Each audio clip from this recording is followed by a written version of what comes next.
for Delhi, the capital of India, is a broader and bigger identity with the NCR National Capital Region tag. An identity shared by over 70 million people. Yeah, that's greater than the total population of Thailand.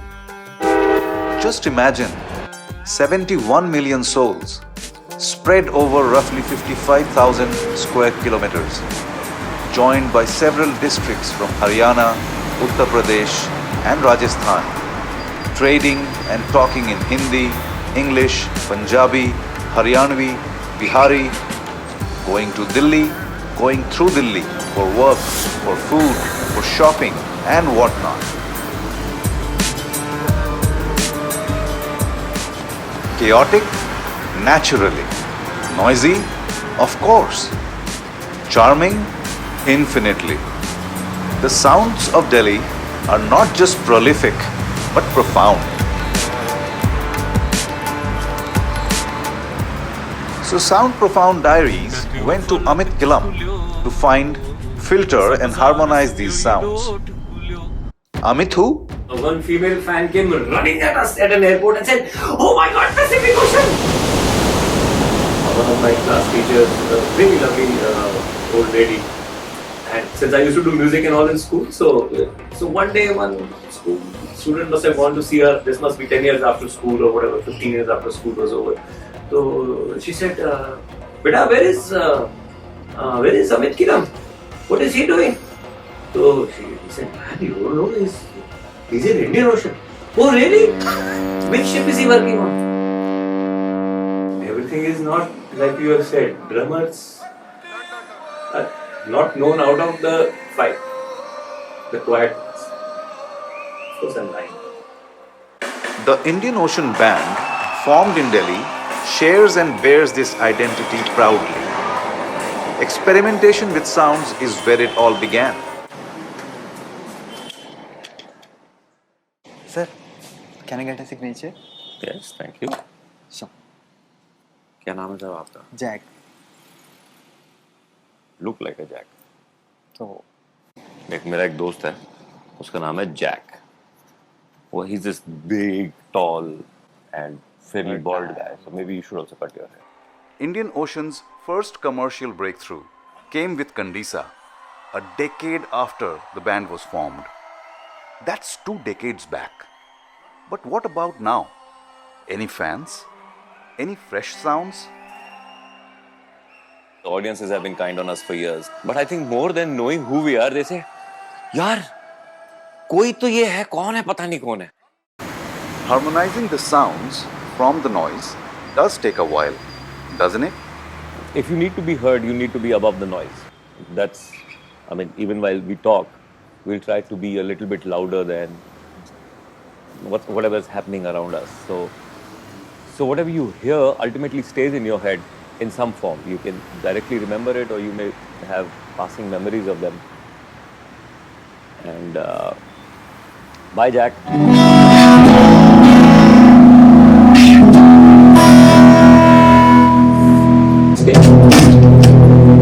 There is no product that is not great if this sound doesn't.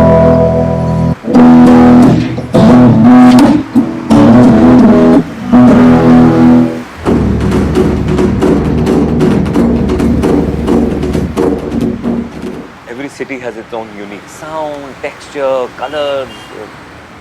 The dust is the same, but everything else is different. So you keep in your photographic memory and your audio memory in your brain all these sounds. And as you start composing, you start rising just a little bit over the noise levels. There are beats everywhere, like the train has a specific beat pattern, the cars have, the engine rolling has a beat.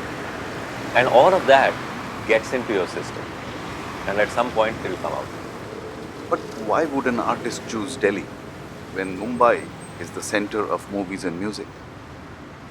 Incredibly good musicians in Bombay. I can't even dream to be half as good because I'm not that well practiced. Whereas a Bombay musician who starts doing sessions for films or for jingles or for docus ultimately has to be super prepared because the whole city just works on a very tight time schedule because it's all linked to money. So the business of music is actually bigger than the music in the city. But Delhi allows you a lot of time and no pressure while doing that. So maybe that's one of the reasons why almost every big independent artist has come not from Mumbai.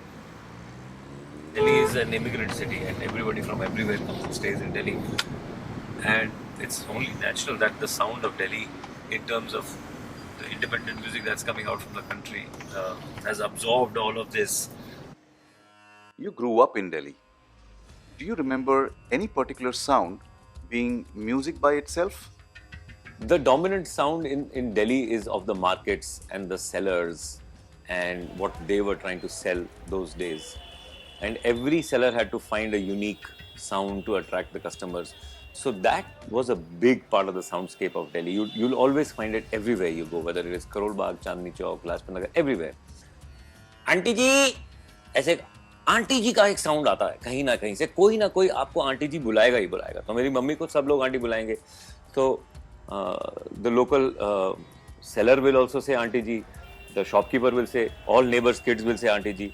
जैतून का तेल ले लो, जैतून का तेल aunty को दे दो, बुआ को दे दो, पापा को मत देना. ऐसे बोलता था कुछ कि पापा को मत बताना लेकिन मैं ये तेल बेच रहा हूं. So उसका sales peg almost seemed like a con man.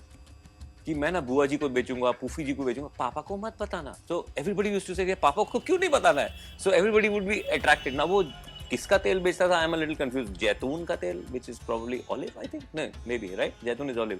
और सांडे का तेल, which is monitor lizard, right? So I forget which तेल था, but his pitch was very clear कि don't tell your papa.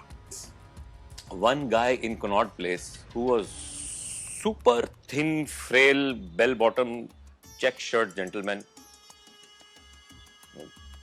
rectangular glasses, juice बेचता था वो.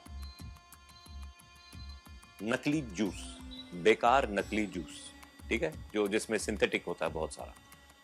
और उसका ग्लास बिल्कुल पतला सा होता था, ऐसा थिन ग्लास. ₹1 ग्लास ऐसे बोलता था, जोर से बोलता था. Even if you are coming from the bus और कहीं से भी आना, you can hear him over anything. और वो सिर्फ वही रिपीट करता था, ₹1 glass, and he used to be this shrill voice. तो मेरे को वो इतना अच्छा लगता था. There was a little bit of rhythm and rhyme in his thing. ₹1 glass ऐसे कुछ करके अजीब सा बोलता था वो.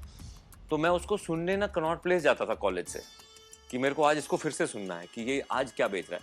आई थिंक थर्सडे या फ्राइडे को वो बंद करके लेदर का कुछ बेल्ट या कुछ बेचता था. बाकी हर दिन वो ही used to sell that ₹1 glass. Everybody must be remembering, at least our age remembers, the guy who used to come and जो रजाई को cotton sort out करता था. It used to be this big harp, you can call it a bow, you can call it anything. उसमें एक मोटी सी रस्सी होती थी, तो वो सारा तुम्हारा रजाई का ही, they would take the cotton out and then go brrr. So it would just sort out all the cotton and declutter the cotton, I think.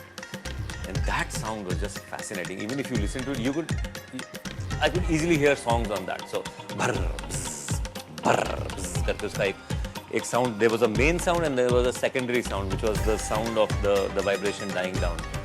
So that sound was just fascinating. And every time that guy would come, we would just sit out on the small little ledge and hear him, because nobody had. This was a very tight, small colony with row houses. Each house was probably just half of this place. So there was no space for them to do it in their houses. So they would sit on the footpath outside, and everybody's razais would be there. So they go buzz, brr, buzz, brr, buzz. ऐसे चलता रहता था वो. So that was a great sound. Yeah. What about the sounds from your early childhood spent in Kashmir? There's this natural music to Kashmir. You know, when you just listen or when you just feel or when you imagine Kashmir, there is like a soundtrack that plays in your head always. That click.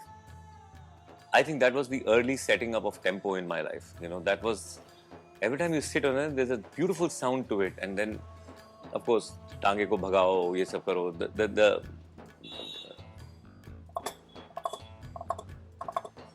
This is how the horse will roughly gallop every time it goes faster and faster.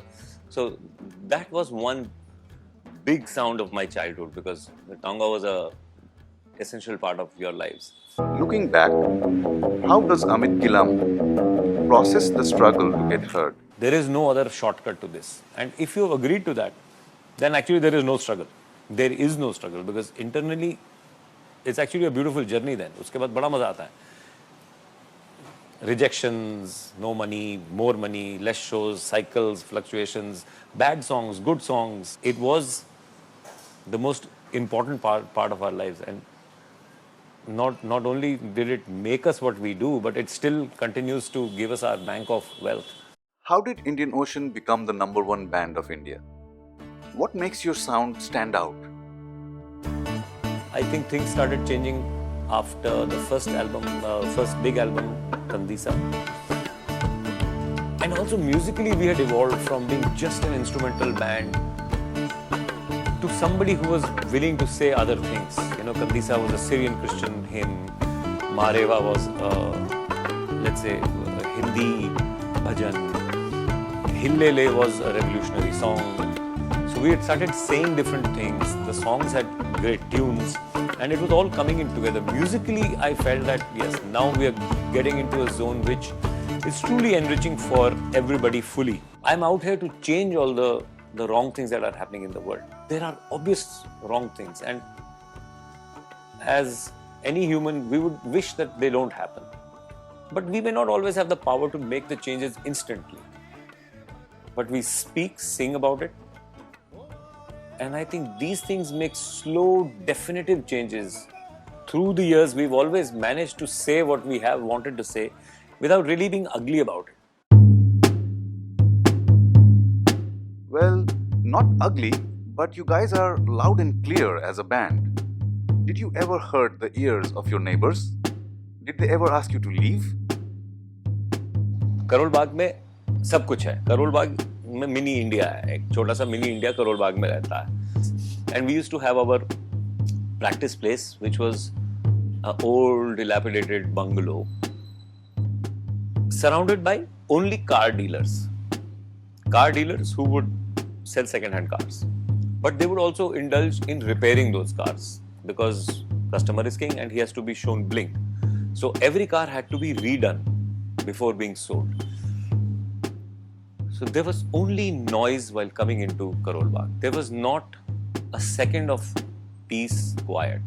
And यही सब करते करते करते करते फिर उसके बाद then you would think oh I have turned towards my practice place, and then there would be only car dealers, and then they would be, you know, you could hear quietly them conning people. You know, you could hear that in their voice sometimes. भाई साहब जी देखो बढ़िया गाड़ी है, देखो कितनी बढ़िया गाड़ी है, ये सब सुनते रहते थे. करते करते तुम करोल बाग में घुस जाते थे हमारे बंगले में. And as you reach inside, then there was quiet, there was music, somebody was playing tabla, somebody was playing whatever. And that's the only place where we have never been disturbed by our neighbors because they were always louder than us. You said the journey of an artist is no shortcut to success. So, what was the winning pitch to the love of your life?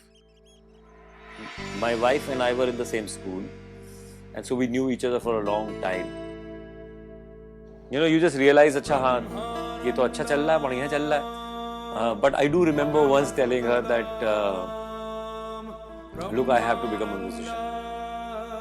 That's something that I'm not really willing to give up. So maybe you want to reconsider this. And she was graceful enough to say, nahi, it's fine, it's the way to go.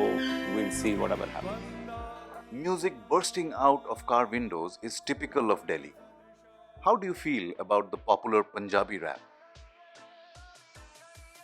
That you hear from passing cars is Punjabi music, and it's like loud, deep bass, and sometimes good lyrics, sometimes slightly offensive, but it's all part of the process. Yeah, so that's a big Delhi sound actually. I was not such a big fan of rap then, and then Baba Cycle happened. It was funny, quirky. I liked it, but you know, the musician in me always was like, ठीक है, हमारा थोड़ा serious है music, थोड़ा, you know, cultural upholders of the beacon. But slowly you understand how stupid you are thinking like that. Indian rap today is fabulous, and I love it, and I really wish I could do something with that. Amit Kilam is quite an ensemble. You are a vocalist, you are a drummer, you are a guitarist. Which comes to you first, words or sound? I joined Delhi school in class 4th and I wanted to do something in music, and you know, as kids you show interest कि मैं भी बजाऊंगा, ये करूंगा, वो करूंगा. तो फिर वहाँ तुम्हारे सीनियर बजा रहे होते हैं. It was a seriously English medium school with like Michael Jackson, and everything was very popular those days, I think, or maybe even before that. So I had never heard of anything like this. This is a totally alien culture too. Zero idea of who Michael Jackson was or what any English music is. The only thing I've heard is Bollywood film music or Indian folk music, Kashmiri music. So there's this cultural shock at you because everybody's playing guitar and singing English songs and I have no idea what they are saying. I couldn't pick up words and lyrics from the songs at all. One of the music teachers said, for the competition we have to do a group song and we'll do We Didn't Start the Fire. Popular song on TV those days, suddenly raging hit. We said, yeah, we'll do it. Amit Kilam, you will teach all the kids what to sing. I say, yes, sir. I go home and I keep listening to that song again and again to write down what this guy is saying. Now look at me.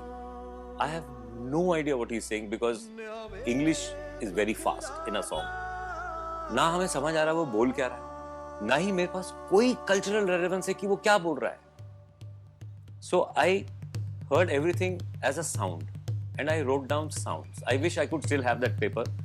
It was the most ridiculous interpretation of words ever made by any human. Red China Doris Day. Who are they? So I wrote whatever I heard. Ed Aina Oris A. Something like that. So I just made up all those lyrics myself. It was completely wrong. It was gibberish. And I only heard We Didn't Start the Fire because everybody would say that. So We Didn't Start the Fire. And I went proudly the next day and I taught this entire chorus rubbish. There was something in the Belgians in the Congo or some one line says, I was like, Belgians in the Congo? Something is wrong. No, he's saying something else. So I changed it to Belgians playing bongo or something. God knows what I heard there. So there was this piece of paper which I wrote down and I taught all of them and they were like, what is he saying? I said, I don't know, this is amazing music. You know, there is no lyric. They are just making sounds. This is music, guys. We have to do this. And the whole chorus. And there was this sassy young kid over there. You know, the richish kid, but not very rich. But his parents were from maybe some foreign country. So after a few days of going with this really horrible script, he came back and he said, Kilam, these are the lyrics. He threw a book at me and I was like, oh my God, what is this? Yeah. So that's when we changed the song completely to We Are the World, We Are the Children. Have you ever composed music in the noise of Delhi traffic? There was a red light and I was just stuck on it for a long time. There was some jam that day. And it just so happened that I was talking to some, I don't even remember who exactly. Was it an airline company or a credit card company? We were cancelling some transaction or something, or maybe it was the phone company. And they put me on hold. And since I was in the traffic, I thought, okay, let me just finish some work. And they put me on hold and I kind of was tired of listening to that music. So I just took out the headphone and I just started looking at the phone and look at the lyrics of the song. And there was this traffic, there was this hopelessness, I wasn't going anywhere. And there was this music that had played in my ear for the last 10 minutes. And so magically that tune appeared in front and that whole song was made on that red light. Haat na paya meetha pani aur chhor ki duri de man kasturi re jag dasturi re. ऐसे करके ऐसे I think this is how I must have started making, and then of course the full song got made.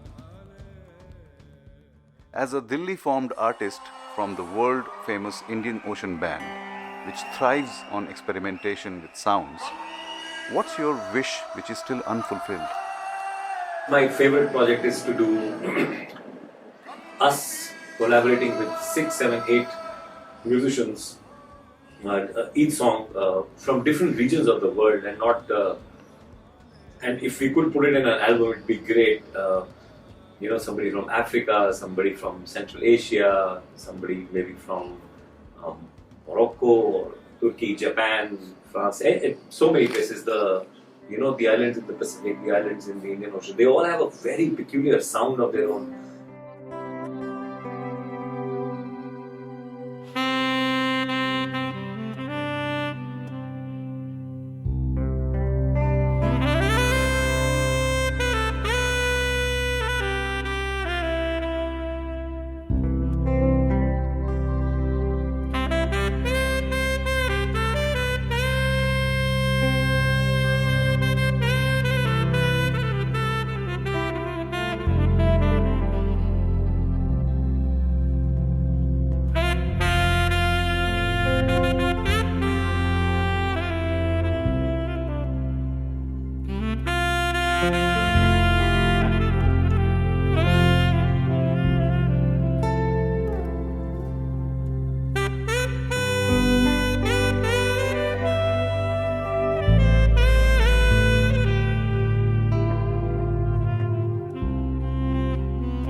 Time comes back in cycles every time, and it's not. That's my Buddha moment.